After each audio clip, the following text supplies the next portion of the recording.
कर्नाटक के जो मुख्यमंत्री सिद्धारमैया हैं वर्तमान में अभी, वो दिल्ली में है। नाटक देखने जाते हैं ना, तो प्रारूप होता है, शुरू होता है नाटक, मध्यांतर होता है, फिर नाटक होता है। कोई नाटक 2-3 दिन चलता है, जिसको हम लोग प्ले कहते हैं। तो कांग्रेसियों लोग को प्ले करने की आदत है, और भारतीय रूपांतरण नाटक, तो ये कर्नाटक का नाटक चल रहा है।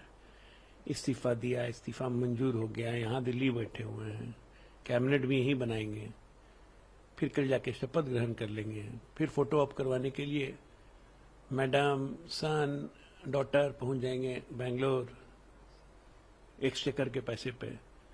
कर्नाटक इन लोगों के लिए एटीएम बना हुआ है, तो एटीएम से पैसा निकलते जा रहा है। हम तो जानते हैं 5 साल बाद हम लौटेंगे जब 28 में चूसा हुआ राज्य मिलेगा, जैसे बाकी राज्य मिला था, फिर हम खड़ा करेंगे उसको। तो कर्नाटक फाइनली 28 में ही एंड होगा। नहीं, सिद्धारमैया दिल्ली आए हुए हैं, नाश्ते पर राहुल गांधी से मिले, मल्लिकार्जुन खड़गे से मिल रहे हैं। अब तो next process DK Shivakumar के मुख्यमंत्री बनने की प्रक्रिया दिल्ली में चल रही है। हाँ, तो दिल्ली आने के पहले जयपुर भी गए थे, अशोक गहलोत से मिल के आए थे। बोल रहे हूँ अशोक गहलोत को कि देखो मैंने दे दिया, सरकार बच गई, कोई बगावत नहीं हुआ, तुमने नहीं दिया था तो सचिन पायलट ने बगावत कर दी थी। ये सब प्रकरण इनके सामने है ना, तो ये कर्नाटक चल रहा है। बाकी नाटक की तरह ना हो तो उसको बचाया जा रहा है। देश के शिक्षा मंत्री धर्मेंद्र प्रधान कह रहे हैं कि किसी को भी बख्शा नहीं जाएगा, चाहे वो नीट का मसला हो या सीबीएसई का मसला हो। देखिए, जो दोषी हैं अब सीबीआई इंक्वायरी भी कर रही है, अब बहुत लोग अरेस्ट भी हो चुके हैं, मास्टरमाइंड का पता चल चुका है, किसने किसने पेपर लीक किया था ये भी पता चल चुका है कि टुकड़ों में पेपर लीक हुआ था, क्वेश्चन लीक हुए थे, रादर पेपर लीक नहीं। तो इन तमाम लोगों को जेल भेजने के साथ साथ अपनी प्रणाली फुल प्रूफ कैसे करें, इस पे भी सरकार लगातार मंथन कर रही है। प्रधानमंत्री जी खुद मॉनिटरिंग कर रहे हैं, और निश्चित भरोसा दिलवाता हूं कि आने वाले समय में ये 100% फुल प्रूफ होगा। वैसे भी अगले साल से ऑनलाइन एग्जामिनेशन शुरू होने लगेंगे, तो उसमें 99.9% त्रुटियां ऐसी खत्म हो जाती है। तो अपनी गलतियों से सीख लेके आगे कोई गलती न हो, क्योंकि ये छात्रों का भविष्य का सवाल है। सरकार इस पे बहुत संवेदनशील है।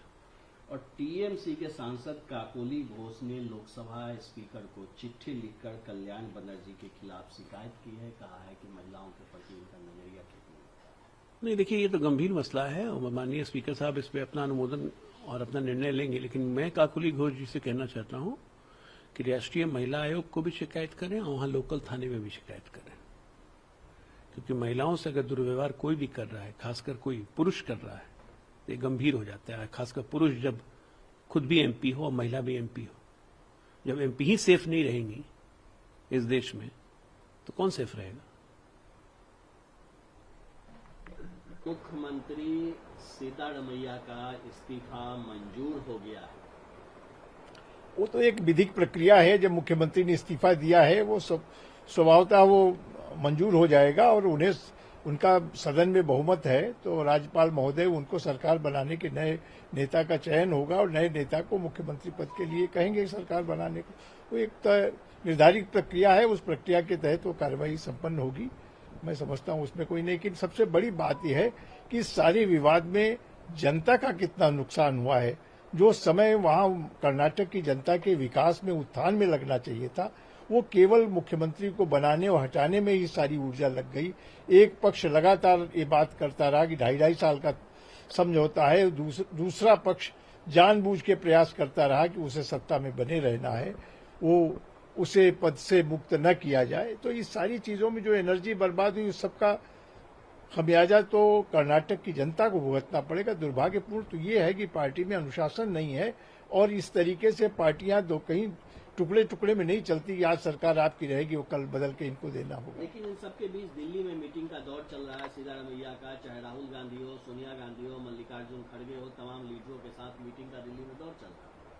अब सिद्धारमैया जी ने अगर इस्तीफा दिया है तो निश्चित रूप से कोई बड़े बार्गेन की बात कर रहे होंगे कि मंत्रिपरिषद में हमारे ज्यादा से ज्यादा महत्वपूर्ण विभाग हमारे लोगों के पास होंगे, कोई हमारा सहयोगी या कोई साथी जो जिसको वो अपना पसंद करते होंगे उसको वो मुख्यमंत्री बनाने का दबाव दे रहे होंगे, अपने लिए भी राजनीति में कोई न कोई आश्वासन तय कर रहे होंगे। ये सारी चीजें बार्गेनिंग की स्थिति होगी कि नेताओं से मिलकर के अभी ही कुछ न कुछ कबूल करा लेना चाहते होंगे। और ये मैं समझता हूँ कांग्रेस तो पार्टी ही इसी के सत्ता के मुंह में ही उनका गठबंधन रहता चलती, उसके बाद जहाँ सत्ता से अलग होते पार्टी बिखर जाती है। धर्मेंद्र प्रधान शिक्षा मंत्री हैं, उन्होंने नीट या सीबीएसई में जो भी लोग दोषी पाए जाएंगे उसको बख्शा नहीं जाएगा, ऐसा बार बार दावा कर रहे हैं। नहीं, देखिए, जब एक घटना हुई है और निश्चित रूप से पूरी सरकार उसके लिए बहुत चिंतित भी है और पूरे प्रयास भी हो रहे हैं कि इस तरीके की कार्रवाई भविष्य में न हो, और जो लोग इस तरीके की गतिविधियों में संलिप्त रहे उनके विरुद्ध जो कठोर से कठोर कार्रवाई हो सकती है वो की जा रही है। सीबीआई स्तर से इसकी जांच हो रही है, तमाम सारे कल्प्रिट इसमें पकड़े गए हैं, और भी जो कहीं जिनकी संलिप्तता होगी उनके विरुद्ध भी कार्रवाई होगी, और इस बात का प्रयास होगा भविष्य में इसकी पुनरावृत्ति न हो। सरकार इसके लिए वचनबद्ध भी है और संकल्पबद्ध भी है कि आगे ऐसा न होने पाए, लेकिन जो घटना हो गई है उसको तो वापस नहीं किया जा सकता। और काकोली घोष टीएमसी के सांसद है, लोकसभा स्पीकर को चिट्ठी लिखी है, कल्याण बनर्जी के खिलाफ कंप्लेन किया है, और इन सब के बीच पार्टी में भी उनका डिप्ट बढ़ रहा है। देखिए, टीएमसी जिस तरह से वहां पर सरकार के रूप चला रही थी और जोर जबरदस्ती करके लोगों को, भले ही सांसद और विधानसभा के सदस्य रहे हों, लेकिन उनकी जवान पर भी ताले लगा दिए गए थे, और सरकार जैसा चाहती थी या सरकार के चंद एक लोग जो सरकार का पूरा नेतृत्व करते थे उनके निर्देश का पालन करना सबके लिए। और आज जब वहां सत्ता से टीएमसी अलग हुई है तो बहुत सारे लोग उस जो घुटन में महसूस कर रहे थे पार्टी के अंदर, आज उन सबके मन में यह है कि ऐसे राजनीतिक दल में लोग जनतंत्र में चुनाव इसलिए लड़ते हैं कि हम जनता की सेवा करेंगे, जनता के बीच काम करेंगे, लेकिन किसी दबाव में आकर के लोगों पर जबरदस्ती, जोर जबरदस्ती करके काम कराना, पार्टी के गलत निर्णयों के लिए भी उनकी समर्थन लेना, ये सब हर व्यक्ति नहीं, स्वाभिमानी व्यक्ति नहीं बर्दाश्त करता। आज इसीलिए आदरणीय सांसद महोदया ने जब उनको इस घुटन से मुक्ति के लिए उन्होंने जो कहा है वो ठीक कहा है, और वो नहीं, यही नहीं, बहुत सारे लोगों के मन में ये घुटन है, और धीरे धीरे देखिएगा कि टीएमसी बहुत जल्दी इनका सिराजा बिखर जाएगा और टीएमसी वहां पर कोई राजनीतिक शख्सियत नहीं रह जाएगी।